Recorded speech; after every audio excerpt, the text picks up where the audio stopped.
is all the sentence except the subject, right? Yes. Then we divided, the predicate into two parts, predicate and predication. Yes. Remember?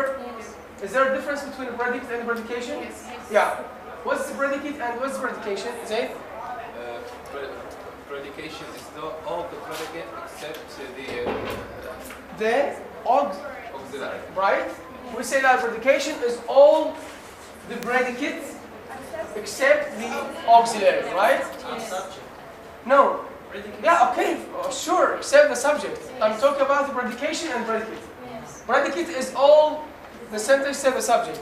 Predication, all the verbal phrase, all the predicate except the subject. Then we talked about operator. Remember? Yes. Is there a difference between operator and auxiliary? The same? What's the function of operator? And what's the range of operator? What is the range of operator? Yes, Rasha? Operator is auxiliary can be used as to make a negative and question. Again, please. The auxiliary Yes? the auxiliary used to make a question and negative. Yeah. Operator is the auxiliary that is used in order to make negative and question sentence, right? Yes. And then we say that we have four ranges of operators. Yes. Four ranges of operators. Number one, Yes. two. Remember? Yes. Yeah, the first auxiliary. If we have a group of auxiliaries. Yes. We take The only auxiliary if we have only one. Do, does, right? And and the verb be and can be either operator or auxiliary at the same time. Yes. I mean main verbs or operator. Yes. Now we shall start with categories of verbs. Categories of verbs. You know categories of verbs? Yeah, classes of verbs. Types of verbs. Yes. Groups of verbs. Okay, types, kinds, classes, categories of verbs. Yes, who can start reading? Zahra. There are different types of verbs corresponding closely to the different types of object and complement. So verbs, can be classified in accordance with the object and complement. Verbs can be classified, in accordance or according to what? To objects and complements. What kind of complements do we have in the sentence, for example? We have subject complement, object complement. Direct object or indirect. Accordingly, verbs can be classified. Yes. Okay? Yes. Sentences such as 2 and 3, which have subject complements, have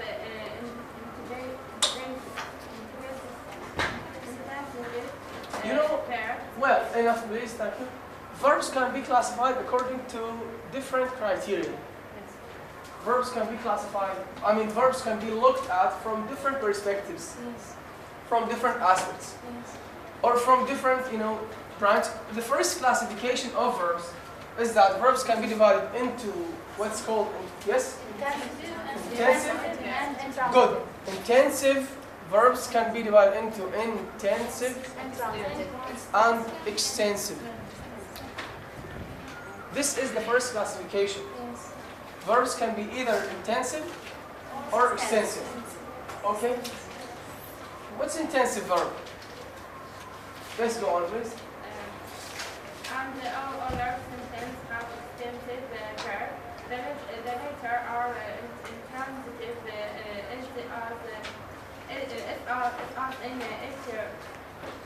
it rains steadily all day. They do not permit any of the four objects and complement type so far distinguished. Extensive verbs are otherwise transitive. All transitive verbs take a direct object. Some, like within 5, permit an indirect object, and these will be distinguished as directive. A few verbs like make, A6, take an object, complement, and are among the verbs. Refer to as complex transitive. The verbs are monotransitive. Finished? Thank you. So, first of all, we say that verbs can be classified into two basic types. Don't forget, this is the first criteria. This is the first concept according to which verbs can be classified. We have another criteria, okay? We'll come to it later on. Verbs can be either intensive or extensive. Intensive verbs are those verbs that take subject complements. She became a doctor. She became doctor. She and doctor refer to the same person, right? Yes. So in this sentence we have extensive verb. We have subject complement. The verb became is entitled intensive verb. She is a student. She is a student. Student and she refer to the same person, right? Yes. So the verb is called intensive. Intensive verbs are those verbs that take subject complement. Okay? All other verbs are called extensive verbs. All verbs that do not take subject complements are called extensive verbs. Extensive verbs can further be subdivided into two basic types. Extensive verbs can be either intransitive or transitive. You know transitive? Yes. And intransitive is lazim. The verb that cannot be completed by any complement or any object with meaning. The verb that comes along with meaning. An intransitive verb is the verb that comes along with meaning. For example, it rained. Or it started to rain. It rained yesterday. It rained yesterday. Or I say, for example, I arrived. I arrived. Here the sentence I arrived is correct grammatical. The verb arrived is called intransitive because the verb cannot be, it can't stand alone with meaning. Transitive verbs are those verbs that can stand alone with meaning. Okay? This is called intransitive. Then the other type is called transitive verb, متعدي. The verb that should be completed by objects or complements. Transitive verbs can further be subdivided into three types. Transitive verbs can be subdivided into three types: monotransitive, diatransitive, complex. Monotransitive, mono is a prefix meaning one. So monotransitive is the verb that takes only direct object. Okay? The verb that takes one direct object is called monotransitive. The verb that takes two objects, direct object is called diatransitive. Okay? The other one is called, the last one is called complex transitive. Complex transitive is that verb that takes direct object and object complement. I elected John the president. I elected John the president. John and the president refer to the same person. John is direct object.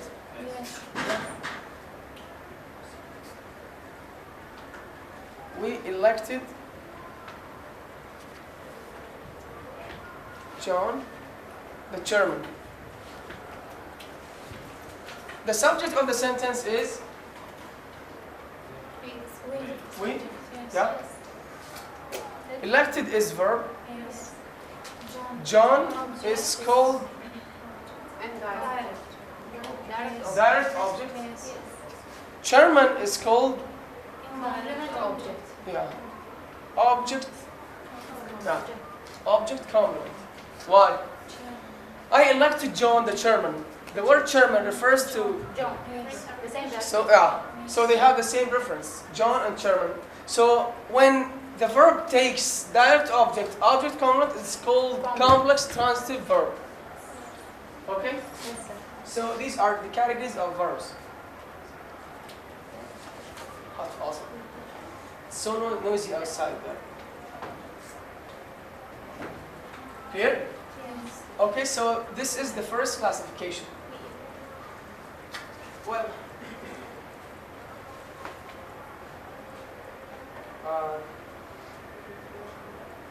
page 15. Page 14. The second, 2.8. I want someone to read 2.8. Miss Halle. But Distinctions distinctions between verbs. Between verbs need to be No, differentiating. I mean, differentiating between verbs.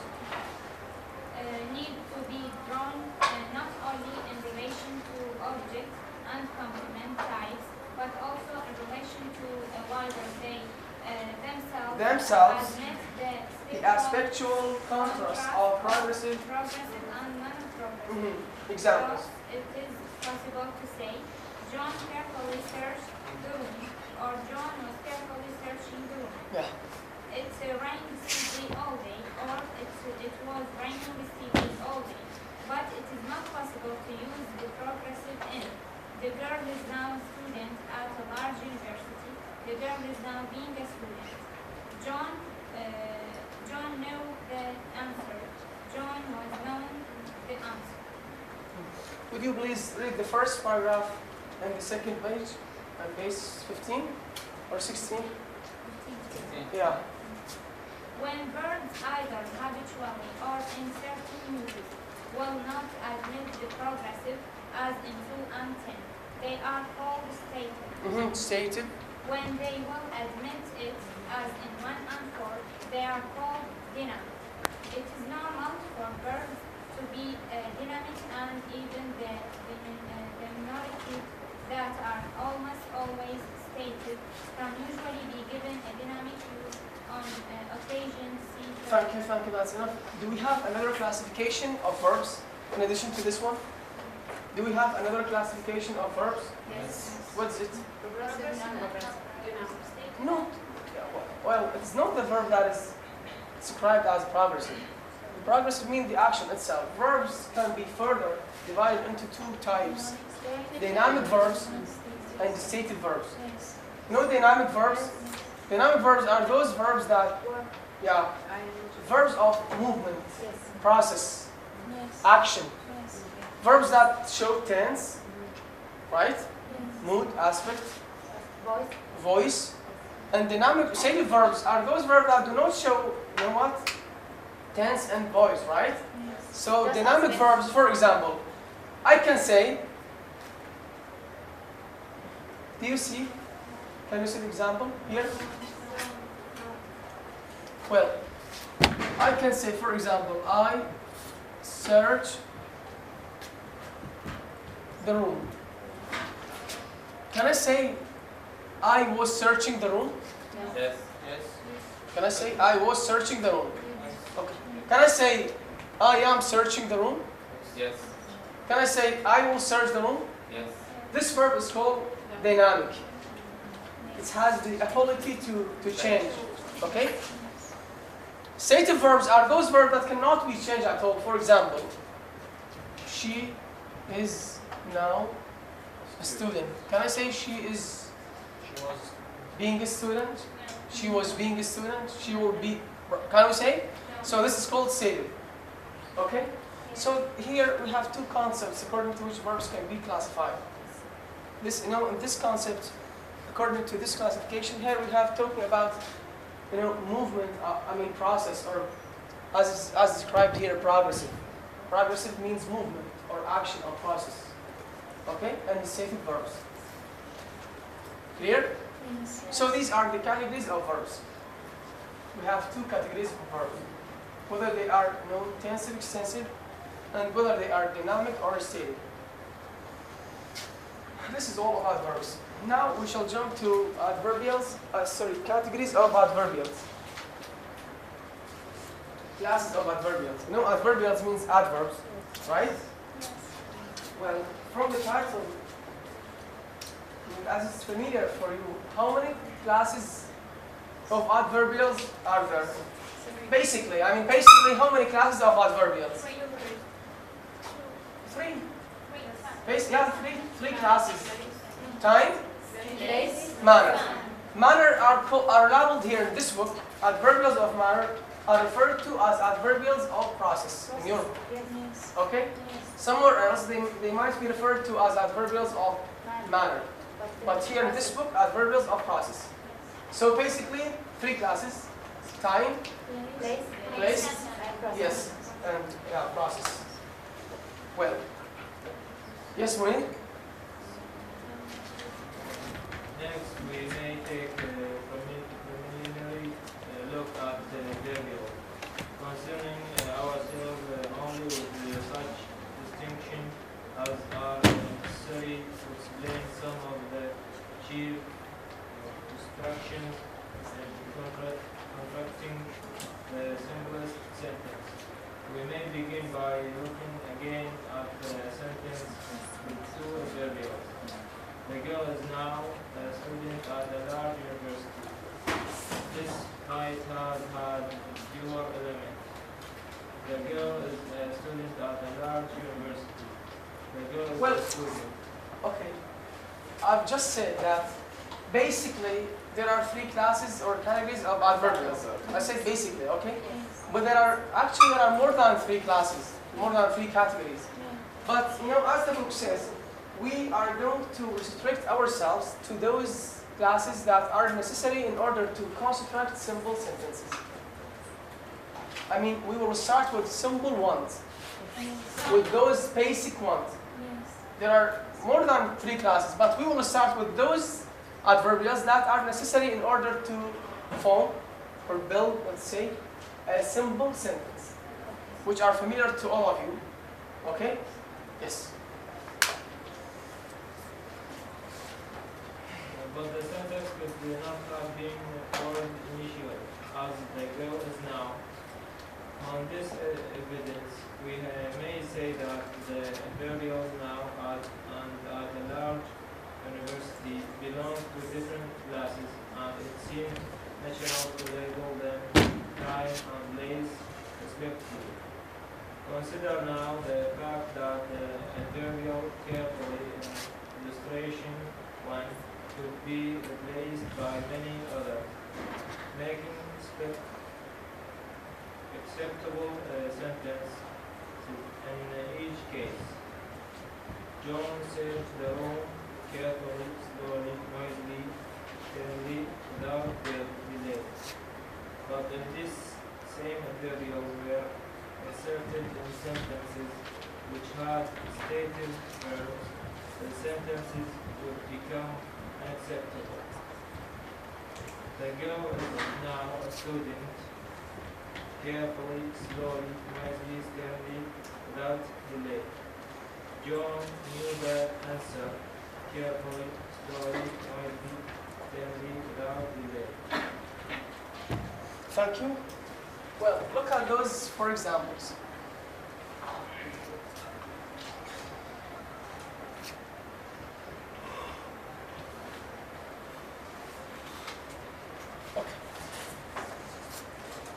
The underlined words and all those, for examples, represent adverbials.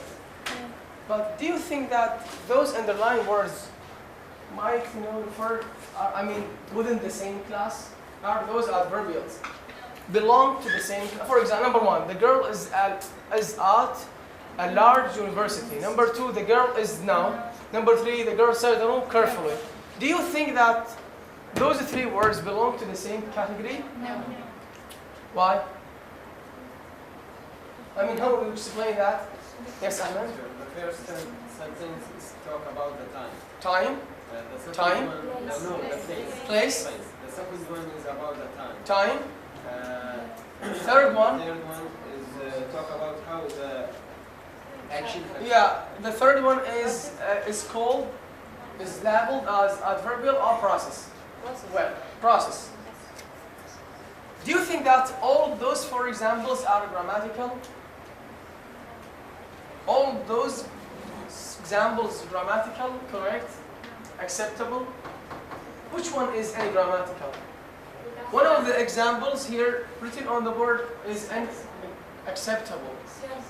Which one? Raise your hand, please. No. The last one? Wrong. Unacceptable. Why? Meaningless. Because we have The girl is now carefully. Or what? Is it acceptable? Number 4 acceptable. Abdullah? Which one is unacceptable? Notice?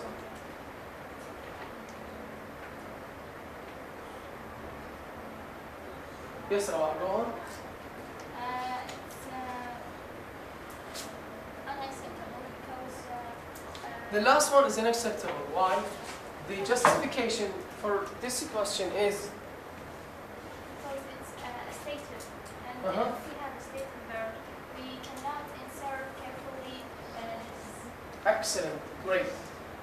With Not insert. with the verb of the sentence here, the girl is now carefully. The verb is right, be. And be is stative verb, not dynamic verb. We cannot insert adverbials or process with the stative verbs. This is the problem. Okay? So justification for this statement, for this example, is that the fourth example is unacceptable or ungrammatical. Why? Because the verb is stative verb. And with the stative verbs, we cannot insert adverbs of what? Cannot insert, adverbs of process. Okay? It's meaningless. Meaningless. Okay? So can we do this? The last one. Here, the verb of the sentence, be. And be is, of course, is a stative verb. You know stative verb? Doesn't move, doesn't change. Okay? With the stative verbs, we cannot insert, we cannot use adverbials or process. Okay? Yes. Well, if you turn the page on, if you go to page 16, the first 3 lines, the last word, and the third line, process. Okay? So here the verbs, the adverbials are called process. Page 16. The first 3 lines, the last word and the third line is process. Okay? Which means, adverbials of manner. Okay? Then we will come to types of sentence structures. Types of sentence structures. What do we mean by the title? What does the title suggest? Types of sentence structures.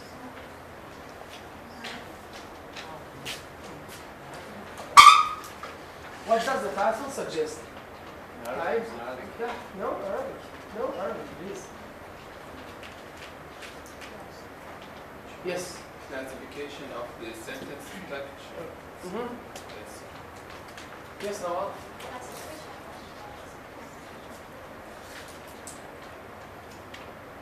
In other words, what are the linguistic structures that are used that are possible in forming or in constructing certain sentence? For example, if we have a stative verb, for example, can we use subject complement? Example, can we use object complement? Can we use direct object? This is what we mean by types of sentence structures. What kind of sentence structures that are possible with each class of verbs? We talked about 2 categories of verbs, 2 classes. Yes. What are the structures used with each verb, with each category? For example, if we have dynamic verb, what complements might be possible with this class of verb? Okay? What kind of structures that can we use, for example, with the stative verbs? Can we use subject complement? Can we use adverbial? If we can use adverbial, which one? Adverbial of time, place, or process? Okay? Yes. So types of sentence structure. Yes, Nawal. Yeah. Bring or together the distinguishing some are made. We can present some basic sentence structure rules. Well, I think that there is no need to read more about the explanation here. The important thing is to have a look at this diagram along with the exercises below. So the diagram is very important. You have to understand it. You have to memorize it along with its examples. The examples written below. Okay? So let's have a look at this diagram. Subject. After the subject, we have either stative or dynamic verb, right? Let's come to stative verb. If we have a stative verb. If we have a stative verb, this means that we have two possibilities. Either intensive verb or extensive. With intensive verbs, we might have either adverbial of place or subject complements. Adverbial of place or subject complement. Look at the first example. She is in London. She subject is called the stative intensive verb, and London is adverbial of place. Good. Number 2. She is a student. She is subject is stative intensive verb, and student is subject complement, right? Right? Yes. Good. With the stative verbs, we might have extensive verbs. If the verb is stative, that stative verb might be extensive. Extensive and transitive verbs taking direct object. Some stative verbs might be transitive verbs taking direct object. Look, example number 3. John heard the explosion. John heard the explosion. John is subject. Heard is called the stative, extensive, transitive verb. Heard is called again stative, extensive, transitive verb, and explosion is direct object. Right? Yes. Good. Then we will come to the other category, which is dynamic verb. Dynamic verbs can be either intensive or extensive. Intensive verbs are those verbs that take subject complements, right? Look at example number 4. Yes, number 4. Well, universities became famous. Universities is the subject. Became is dynamic, intensive verb. Dynamic, intensive verb. Yes. Dynamic, intensive verb. Yes. And famous is the subject complement, because famous as well as universities refer to the same thing.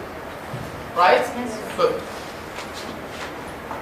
Dynamic verbs can be extensive, and if they are extensive, verbs can be either transitive or intransitive. Transitive verbs can be mono, taking direct object only. Just like example number 5.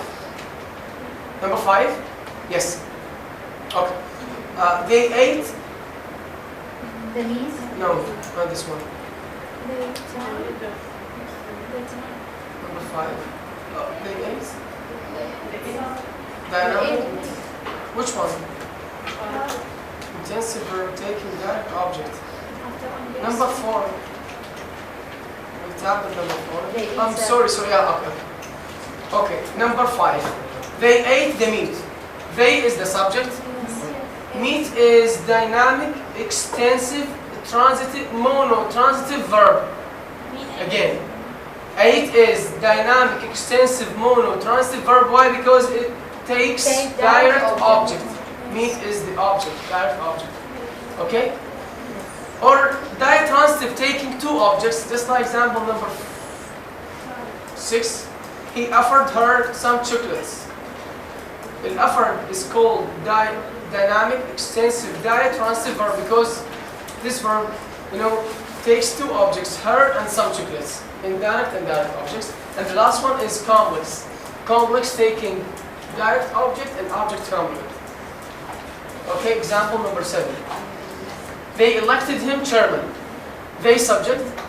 Elected is called dynamic, extensive, complex, transitive verb, because we have direct object him and object complement, which is chairman. Right? And the last kind of dynamic, extensive verbs are those that are called intransitive verbs. Transitive verbs that can stand alone with meaning. The last example, the train had arrived. Yeah, sentence is acceptable grammatical. The train had arrived. Okay? So you have to understand this diagram with examples. Okay? For example, you might be asked about what are the types of sentence structures. State with examples. What are the types of sentence structures? Also, in Daya, we have indirect and direct. We can omit indirect, so it's become mono. How we distinguish? Good. How we distinguish? These are, the possibilities within the sentence. How many possibilities? Yeah, sure. If you omit the the indirect object, the verb becomes mono. Yeah, it's so simple. If I give you, for example, in the sentence, they ate the meat. If we have only one object, the verb is called monotransitive. If you have two objects, ditransitive. So what about become? In my reading, I see it's linking verb. When she become a student. Well, please, here we have different classifications for verbs. Different classifications. Here in this section, we talked about only two categories of verbs. There are so many categories of verbs. Here we have the linking and linking verbs are not mentioned here. We can say she become a student. In this place, it's become Please stated. forget all about linking verb. No, not about linking verb. It's she become a student. Now in this place, it's become stated. I cannot get you out. I cannot understand. Well, then 2.11. 2.11, we have element realization types. And the title is so... Is it confusing? No, please, it's noisy. Okay, element realization types. Is the title confusing? Is it? Can you explain? What is meant by element realization types? Can you use your own words to give me another title? Element realization types. Can you? Okay. Well, I'm writing some examples on the word. I want you to think more about the title. Okay? Yes.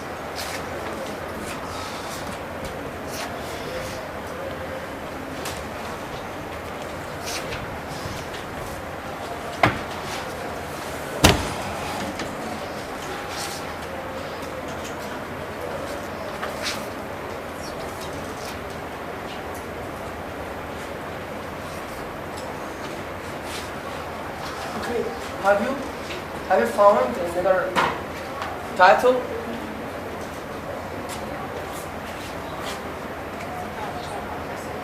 Kinds of elements. Kinds of elements.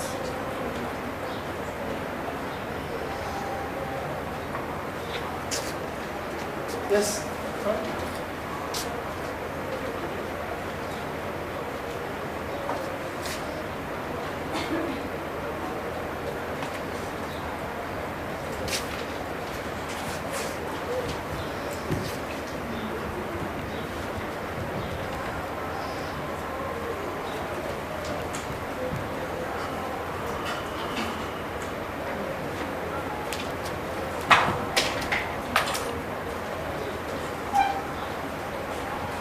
Well, look at those examples. Can you identify the subject in those three examples? Can you identify the subject in those examples? Okay, well, number one. She. Good, she. Number two. Girl. Number three. Happy girl. Yes, the happy girl. The subject. Do you think that those three subjects have the same structure? No. This is what's meant by the title. In other words, each element, each position can be realized by certain linguistic structures. For example, so subject. In order to realize the subject, we might have, for example, two possibilities or two linguistic structures. For example, we might have a clause or a noun phrase. Or, okay? Clause or noun phrase. The noun phrase itself might be either pronoun or a noun. She is different from the girl, right? Yes. The girl is called pronoun, while she is a pronoun, while the girl is a noun, right? But they all function as a subject, right? So this is what's meant by the title. What are elements that are possible in realizing what are linguistic structures that might be possible in realizing each element of the sentence, each of the five basic sentence elements. How to realize the verb? How to realize the verb? What can we use in order to realize the verb? How can we realize? Yes. How can we use in the position of the subject? Okay? So this is the title. Of course, because we are talking about elements of the sentence, so normally we are going to deal with all elements of the sentence, starting with subject, verb, object, direct object, indirect object, subject, okay? All elements of the sentence. And we are going to see what structures are possible to realizing each of them. Okay? Well, we will start with page 17.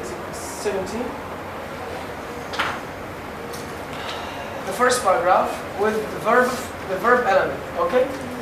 Who can read?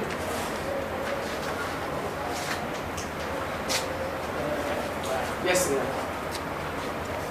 The verb element is always a verb phrase.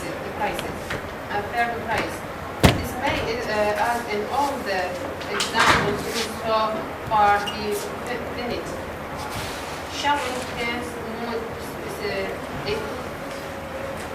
expect, and Okay. Normally the first one is verb. How to realize the verb? In order to realize the verb, we have to use verb phrase only. For example,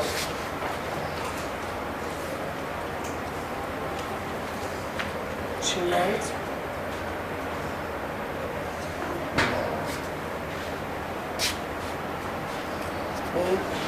be growing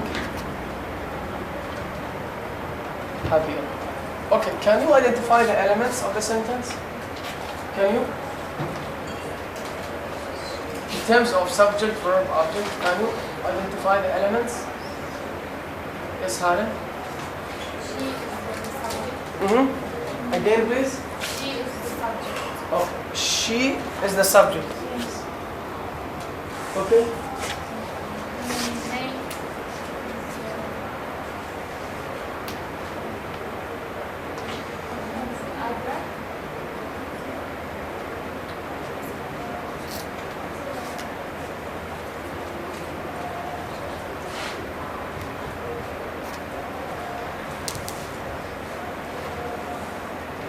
What about this one? Can you identify the elements of this sentence? Yes. Okay, yeah. She is. Benin? Yes?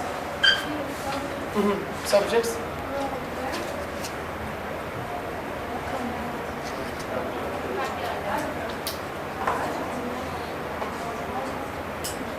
Say?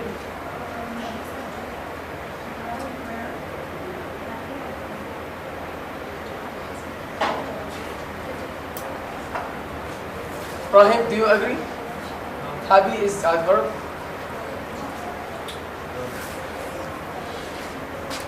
Yes. We do not have an adjective. We have elements. We have 5 elements: subject, verb, object, complement, adverbial. Yeah, good.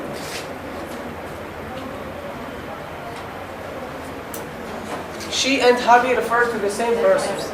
So, okay, what about this one? I want someone to do the same.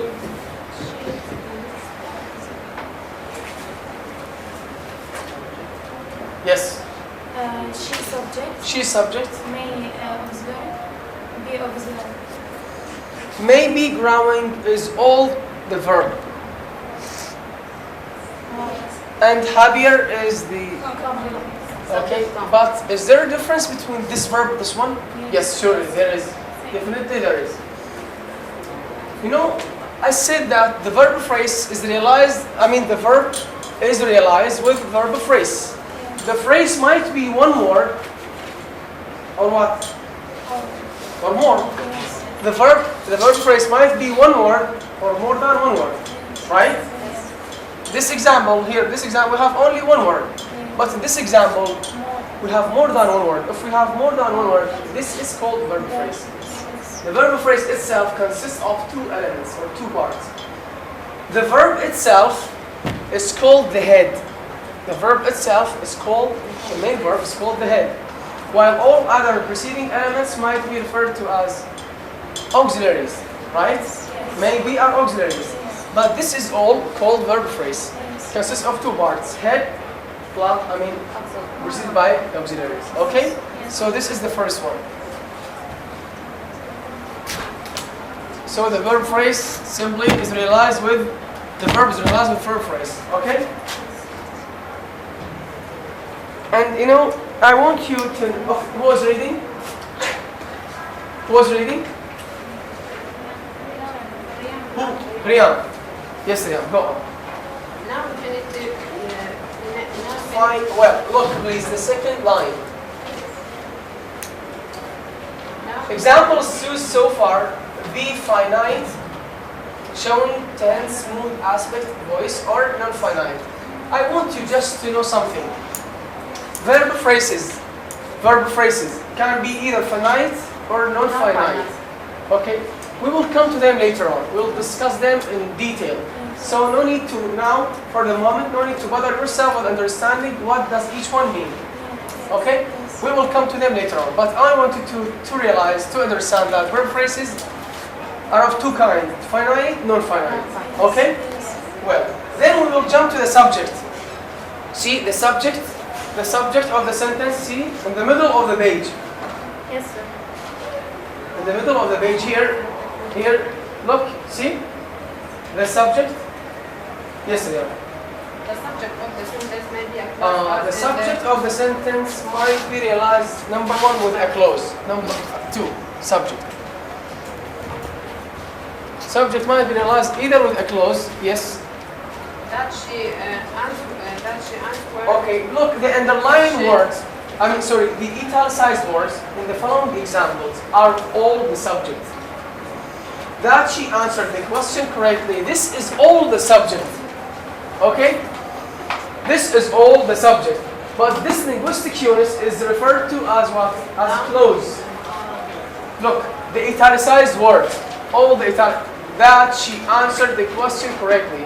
This is all the subject. But what units are used in order to realize the subject? The unit here is referred to as a clause. Okay? The clause is used to, function as a subject. Yes. But so this is all about the subject. The subject might be realized by either a clause or a noun phrase. And the noun phrase itself might be either what? Pronoun, right? Or noun, right? The noun phrase, for example, she or the girl. The noun phrase might be pronoun or noun. Yes. Proper noun, sorry. Yes, go on, yeah? It's assimilates a pronoun such as they, or a proper noun such as a John, but a noun phrase may be indirect mental noun. As examples, structure having as noun as head, protect,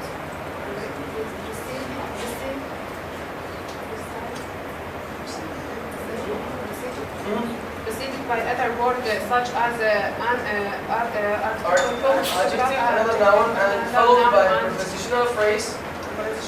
Or by a relative clause. It is by on name. Uncommon to find all such items present in a common noun. Well, look please. Here in this section we are talking about the linguistic structures that are used in realizing each element part. We said that the verb might be realized by a verb phrase. The verb phrase either one word or more. The subject might be realized by using two units. The first one is called the clause. Clause. You know clause? Clause? Yeah, clause. Clause, I mean, incomplete sentence. Clause is simply incomplete sentence. Or a noun phrase. The noun phrase itself might be simple or complex. If it is simple, we might have only pronoun or a proper noun. Proper noun, I mean, اسم علم, John, David, Mary. But sometimes a noun phrase might be very complex and long, just like this example. The new gas, look, all the italicized words in this example, the new gas stove in the kitchen, which I bought last month, this is all the subject. Okay? But here the subject is realized with a noun phrase. The noun phrase, is it simple or complex? Complex, because it's very long. Contains so many different items. Clear? Yes. Okay. Then we will jump to the subject complements, direct object, object complements. Okay? Yes, Ahmed? Yes. Subject complement, direct object, and object complement may be realized by the same range of structures as the subject. He was the chairman. She saw the chairman. She made him the chairman. What subject and object complements have the additional possibility of being realized by adjective phrase? Having adjective as head, as in. So it's very simple. The book says that subject complement, object complement, and direct object might be realized using the same elements as the subject. Here the subject realizes the clause or noun phrase, right? All those elements are realized using the same structures, the same as the subject. Okay? Clear? Subject complement, object complement, direct object are realized using the same elements as the subject. Okay? The same structures. What structures do we use in realizing the subject? We might use either a clause or noun phrase. Yes. All those elements are realized using the same structures. Yes. I mean, for example, object complement, clause and noun. Good. Yeah, for example, subject complement might be either a clause, noun phrase. Direct object, either noun phrase or clause. Okay? Yes. But subject and object complements. Yes, Ahmed? See, but that's subject and object complements. Direct object. No, please. The whole paragraph. The paragraph that you were reading. The third line. But subject, but the last two words.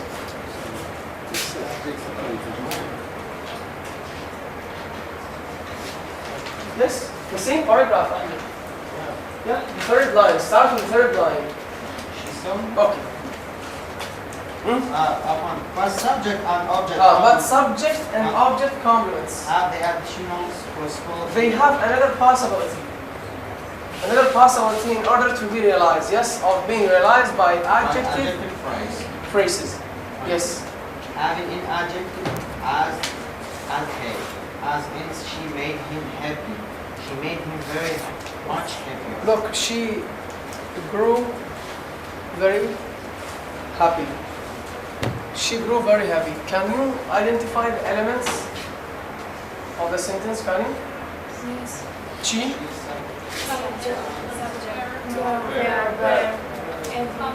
What about very happy? Okay. It's complement. Is it subject complement or object complement? Object. Happy refers to she, so right? But look, here this is subject complement, right? Yes. Subject complement. And we say that subject complement might be realized either with a clause or a noun phrase. Yes. Is this unit very happy clause? Is this unit noun phrase? Why? Simply speaking, because the word happy is an adjective. So subject complement and object complement might further be realized with adjective phrases. This is okay. This is subject complement, but look at the structure of this phrase. Look at the structure of this complement. It consists of a head as an adjective, preceded by another word, right? So this structure is called adjective phrase. So as I've said now, as a summary, the subject complement, object complement, direct object might be realized with the same elements and the same structure like subject, but with one further possibility, which is called adjective phrase. Okay? Then we have the indirect object. Indirect object.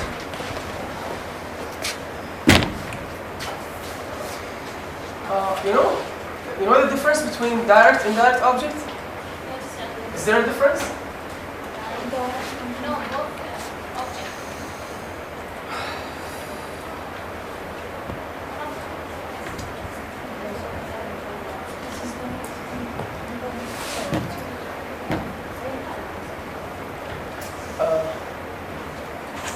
Sarah? Zainab, is there a difference between direct and indirect object? Is there a difference? Fatima? No difference? Yes. Zainab Abdullah? What's the difference?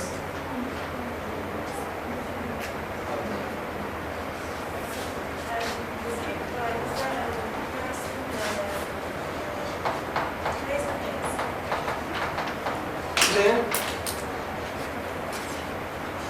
Well, Hala? There is a difference. Yeah.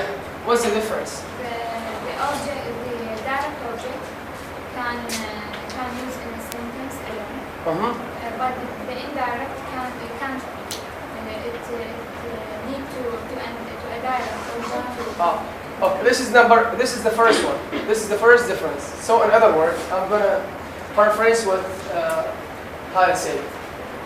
The first difference is that you might have a sentence with only direct object, but it's not possible to construct a sentence with only indirect object. A sentence with only indirect object is non-grammatical, is unacceptable. But sentence with only direct object, acceptable. So in other words, whenever you have indirect object, you should have direct object. This is number one. Number two, in terms of their order in this sentence, the indirect object comes first, then the direct one. Indirect object, then the direct object. The indirect object precedes the direct object. This is number two. Number three, the third difference, the indirect object is often always a noun referring to person. I gave the girl an apple. The girl is a noun referring to person, right? These are the three differences between the two objects. Anyway, talking about indirect objects, the indirect object, because it is different because its realization, its structures is different from what? It's different from other elements because it is always a noun referring to person. So normally, this is the linguistic structures that are used in order to realizing the indirect objects will be different, right? Because it's a noun. So it is all the time realized by what? Who was reading? Yes, Ahmed?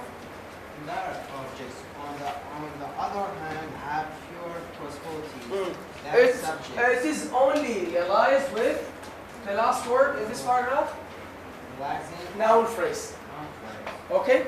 The indirect object is realized with a noun phrase. Why? Simply because it's a noun referring to person. So can we use, for example, verbs when realizing that? Can we use a verb instead of indirect object? Can we use adverbial? Can I use a clause? It should be a noun referring to a person. That noun is referred to as noun phrase. Okay? And the last one, do not forget we have 5 basic elements, right? The last element is the adverbial.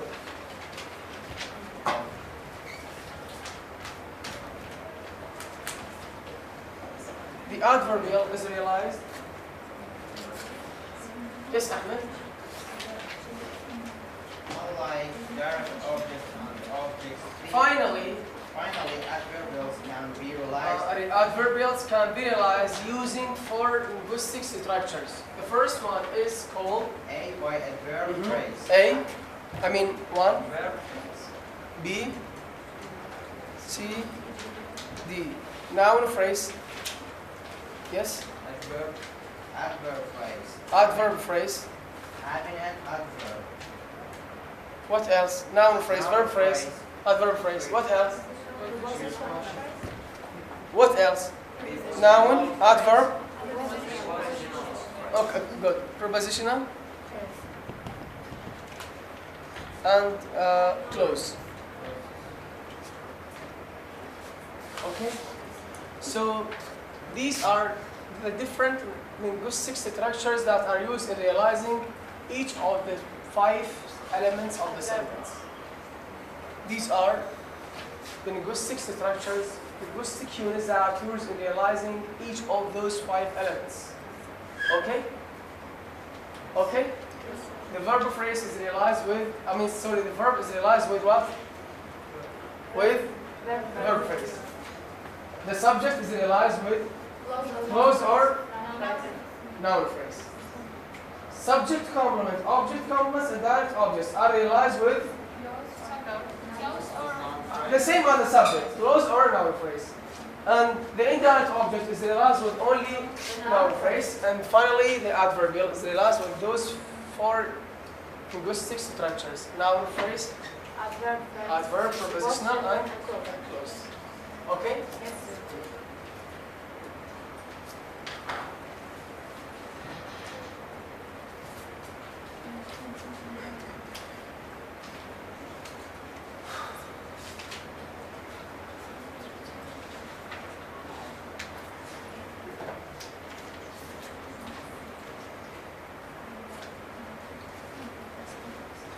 Now we have parts of speech.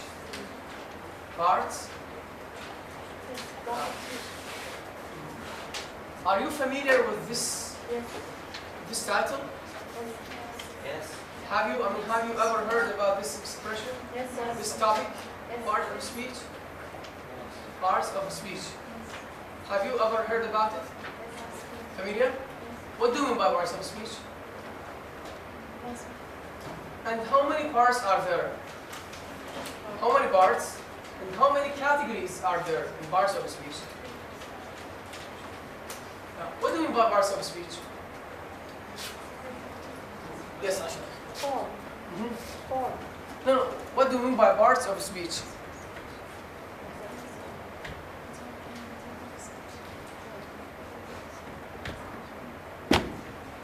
Yes. What's meant by parts of speech? Sarah? Go on. English. Okay, for example,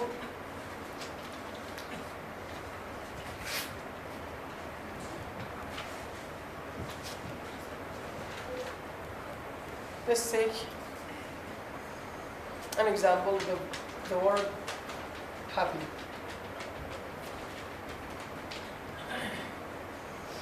Can you tell to which part of speech does this word belong? Happy. Adjective. No, sorry. To which part of speech does this word belong? Adjective. Adjective. Good. So, parts of speech, the part of speech of the word happy is adjective, right? What about this one? Verb? Is it possible that a certain word might belong to more than 2 parts of speech? Yes. Don't you think that this is an example? Yes. Is it this word is a verb and what? Now. No play. Drama, from drama, no play. I'd like to watch you play with my friends. I'm going to the cinema to watch you play with my friends. Right? So play is a noun or verb. Yesterday I played tennis with my brother. Verb. but I'm going to watch a play, a very famous play. Noun, right? So basically parts of a speech, in parts of a speech we are going to have 10 basic parts of a speech, divided into two sections. We have two sections, two categories. Section A, as you see, Section A and Section B. In Section A, we have only 4 parts of a speech, which are noun, adjectives, verbs, adverbs. The second section, the second part, Section B, we have 6 parts. Articles, demonstratives, pronouns, prepositions, conjunctions, what else? Interjections. So we have 2 sections. In part of speech we have 2 sections. Section A, Section B. Why is that? Why is that division? Why is that classification? Is that classification arbitrary? I mean, why do we divide part of speech into two categories? Section A, Section B. Is that classification arbitrary? So there might be a reason, right? Yes. What's that reason? Can you tell? To make it easy. First group now it's expanding, and B it's closed, A it's open. Okay, thank you. Let's have a look at part of speech. Parts of speech are of 2 sections. Section A, Section B. Section A, noun like John, room, answer, play, adjective, adverb, and verb. Section B, compromises, article, demonstrative, pronoun, preposition, conjunction, interjection, right? Okay.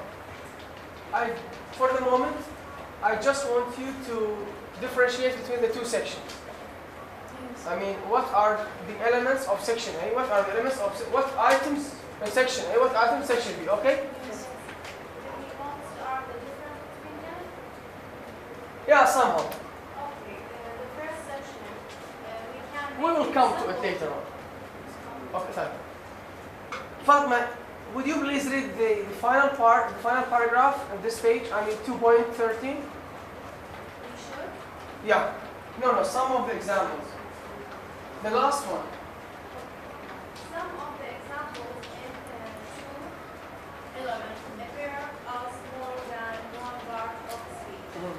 They are noun and verb. Let us. This is important. Some of the examples, as I've told you, with words, for example, like play, might appear in more than one part of speech. We just said that the word play might be either verb Or not. The word round you have in the book. Round might be preposition, adverb, verb, noun, respectively. Okay? Here we have, according to parts of speech, we have 2 systems. In accordance with the parts of speech, according to 2 sections, A and B.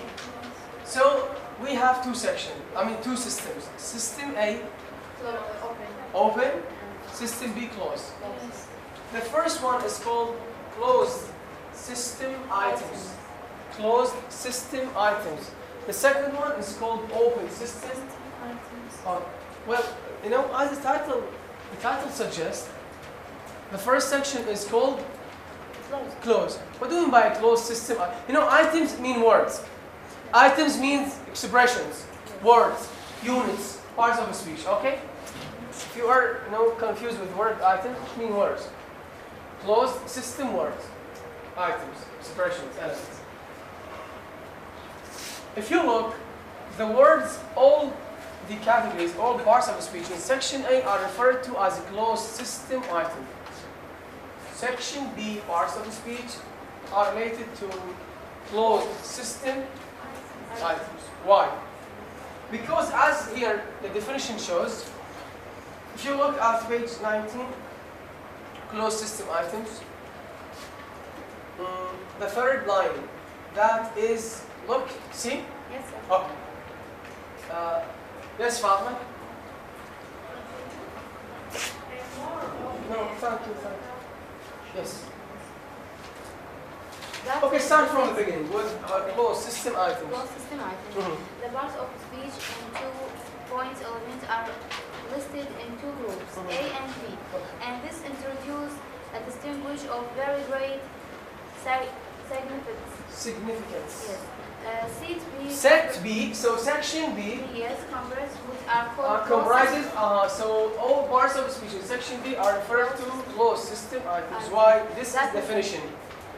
Sets of items. That is, This is the definition. sets of items are closed in the sense that they cannot normally be extended by the creation of additional members. That's enough. This is definition of closed system item. Set of words, group of words that cannot be extended, that cannot be expanded with the creation of a new word. For example, let's talk about articles. You know articles? Yes. How many articles do we have in English? How many articles? Articles. 3. What are they?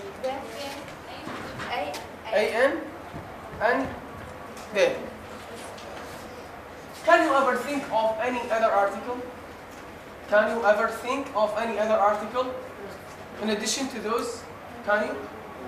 Okay. Can you create another article? Yeah. Can you? Yeah. What's the article? Sometimes the Americans say that. Yeah. This is a matter of pronunciation. It's not an article. No, you can write it. Yeah. Yeah, but it is article. It is there. This is pronunciation. So, do we have another 4th article? So these articles are called closed. Closed. They cannot be expanded. They cannot be extended. You cannot create any other article. You cannot add any other article. That's why they are called closed. Okay? Section 2.5, open class items. Yes. By contrast, sheet A compresses open class. So, items all parts of a speech in section A is open. are referred to as open class items. Yeah, Belong items. to class in that they have the same grammatical properties and structure possibility as other members of the class. That is as other nouns or verbs or adjectives or adverbs respectable. But the class is open in the sense that is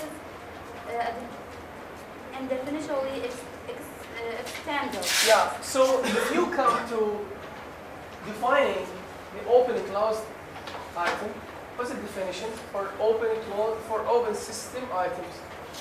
Can you define? Now we define a closed system item, right? Yes. Can you define open system items? The opposite of that definition. So the items here in this system, we can say those words or That those can bars normally that can- can be extended by creation or addition of another members. For example, can you tell about certain number can you give me certain number for all the nouns in English? Can you count all the nouns in English? Why? Simply because nouns are related to open class items. Well, they can't be created all the time with the need of the society or change of the world. For example, 200 years ago, there was no car, right? Yeah. Was there a car 200 years ago? No. So there is no noun for a car that existed. So the word car didn't exist 200 years ago. Why? Because there is no car. Similarly with word telephone, right? So words in the open class can be extended, can be created all the time. Okay? So the definitions are, you can reverse definition for closed items. Well, returning back to closed system items, the second paragraph. See the second paragraph in the closed system items. That starts with items. Read please, Tanya.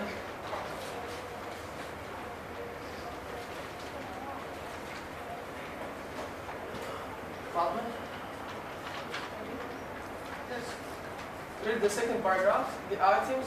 The items are said to constitute This is very important. a system in the being. That's enough. No, I've just told you that items mean words. Items, as an expression, means words or elements, right? Okay. And why do we say closed system item? Instead, we can say only, for example, closed items or open items. Why do we say system? If you look at the two titles, the first one closed system item, the second one open. Why do we say system? There is no need for the word system. Yes. We can just say closed items, Yes. open items, right? Yes. What are, the question here is, what are the characteristics that should be available in certain items in order to be described as system? What are the characteristics of system? What are the properties that should be available in certain item in order to be labeled a system? No, item means words. What are characteristics that should be in the word itself so as to call it a system? Other question? I've said that we have open items, closed items. Items mean words. Yes. Why do we say open system item? The word system here is used with those two items because those two items have characteristics. What are the characteristics in the two items that we might refer to them as system? Why do we call system? For example, why do we call this building as a room? There should be characteristics in order to call it a room, right? There should be walls, roof, right? Ground, ceiling, door, and window, right? So these are characteristics that should be available in order to call it a room. What characteristics in a word in order to be called system? Clear? Yes.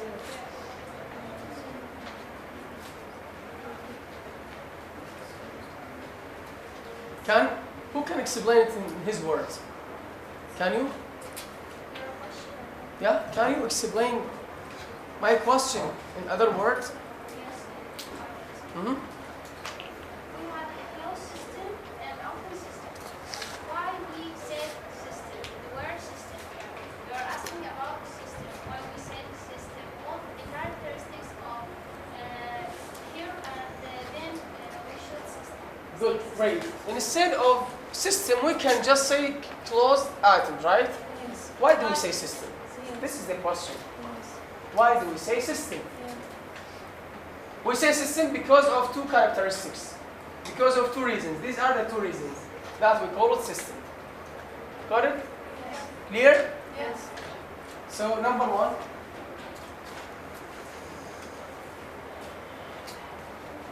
Number one.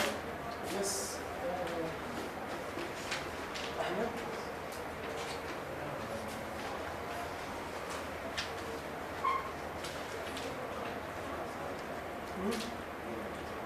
صفحة ازاي please. The items are said to consist a system being Number one, reciprocally possibility exclusive. of exclusive. This is the first characteristic. You know characteristic? Yes. Yes. Property. Reciprocally exclusive means that, for example, look. Go on, continue please. The decision to use one item in a given structure excludes possibility of using any other. Those one can have a book or a book, but it's not. Thank you, enough. Look please. The first characteristic is that, items should be reciprocally exclusive. Look.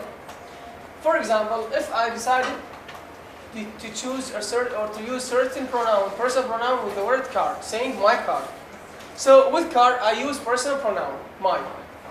Can I use another item related to the same group with this word? No. So look, my is a group, is an item related to pronouns, right? Can we use another pronoun with this, with my? Can I say my hair car? No. So this is reciprocally exclusive.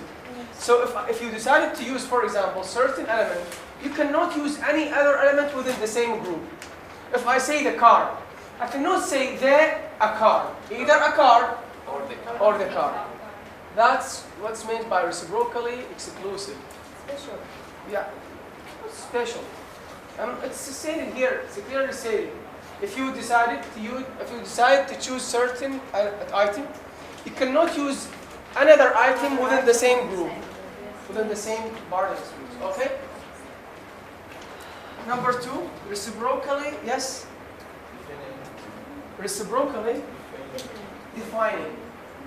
Reciprocal. Yeah. It is less easy to state the meaning of any essential item than to define it in relation to the rest of the system.